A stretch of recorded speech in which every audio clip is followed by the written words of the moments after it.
அஸ்ஸலாமு hi my TV families. இன்றைக்கி ஒரு மினி விலாக் தான் பார்க்க போகிறீங்க.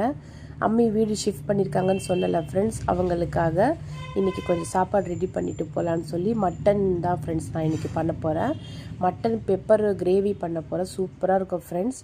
1 ஸ்பூன் மிளகு, 1 ஸ்பூன் சீரகம், 1 ஸ்பூன் சோம்பு, 4-5 காஞ்ச மிளகா, 2 பச்சை மிளகா, 1 கொத்து கருவேப்பிலை, 4-5 லவங்கம், தேங்காய் வந்து ஒரு 2-3 பத்தை போட்டுக்கலாம்.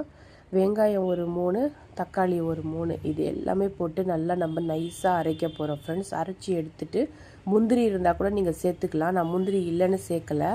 நல்லா வாஷ் பண்ணி வச்சுட்டு மட்டனு குக்கரில் வந்து ஆயில் போட்டுக்கலாம். இஞ்சி பூண்டு பேஸ்ட்டு, கறி, மஞ்சத்தூள் எல்லாம் போட்டு நல்லா கலந்துக்கலாம். இஞ்சி பூண்டு போட்டது வந்து ரெக்கார்ட் ஆகலை ஃப்ரெண்ட்ஸ். அதுக்கப்புறமா நெக்ஸ்ட்டு ஸ்டெப்பு வந்து நம்ம குழம்பு மிளகாத்தூள், தனி மிளகாத்தூள் இருக்குல்ல, அது மட்டும் போட்டுட்டு நல்லா கலந்து விட்டுக்கலாம். இதில் தான் நம்மளுக்கு எண்ணெய் பிரிஞ்சு வரும்போது கலர் சூப்பராக இருக்கும்.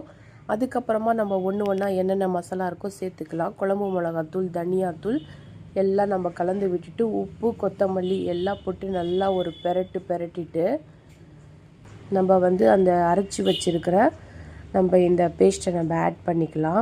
பாருங்கள், இப்போவே லைட்டாக உங்களுக்கு எண்ணெய் பிரிஞ்சு தெரியும் பாருங்கள். அதனால தான் நம்ம அந்த தனி மிளகாத்தூளை சேர்க்குறோம். அதுக்கப்புறமா நம்மளுக்கு தேவையான அளவு தண்ணி வச்சுட்டு நம்ம ஒரு 4-5 விசில் நம்ம வச்சுட்டு நல்லா சிம்மில் வச்சு நம்ம ப்ரெஷர் போயிட்ட பிறகு எடுக்கலாம் ஃப்ரெண்ட்ஸ். சூப்பராக நம்மளுக்கு மட்டன் பெப்பர் கிரேவி ரெடி ஆகிடுச்சு. நம்ம இது கோஷ்கா ஃபால்னு சொல்லுவோம் ஃப்ரெண்ட்ஸ். எல்லாம் ரெடி பண்ணிவிட்டு எல்லாம் எடுத்து வச்சுட்டு அம்மி வீட்டுக்கு கிளம்பியாச்சு.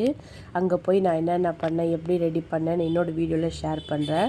இன்றைக்கி ஹஸ்பண்ட்க்கு லீவு இருக்குன்னு சொல்லி எனக்கு கூட்டிகிட்டு போனார் ஃப்ரெண்ட்ஸ். ஏன்னா அடிக்கடி போக முடியாது. 3 கிலோமீட்டர்ஸ் கொஞ்சம் தூரம் போயிட்டாங்க அம்மி. பார்க்கலாம், இனிமேல் எப்போ போகிறேன்னு தெரியல. அதனால் போயிட்டு வந்துடலான்னு. பிடிச்சிருந்தால் லைக் பண்ணிவிடுங்க, சப்ஸ்கிரைப் பண்ணுங்கள்.